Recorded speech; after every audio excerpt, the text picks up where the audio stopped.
আমি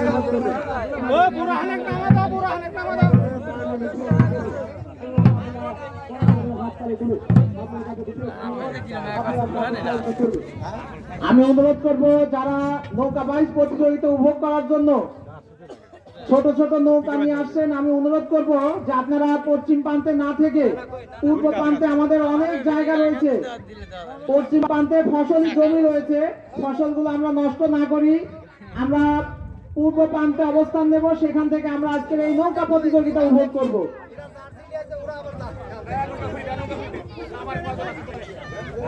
আমরা দেখতে পাচ্ছি অনেকগুলো নৌকা অনেকগুলো নৌকা বাইচ প্রতিযোগিতায় নৌকা অংশগ্রহণ করার জন্য উপস্থিত হয়েছে এবং তারা বিভিন্ন রঙে সজ্জিত হয়ে আজকের এই নৌকা বাইচ প্রতিযোগিতাকে আনন্দঘন পরিবেশ তৈরি করেছে। আমি আবারও অনুরোধ করব যারা নৌকা বাইচ প্রতিযোগিতা দেখতে এসেছেন, আপনাদের নৌকা পূর্ব প্রান্তে রাখবেন।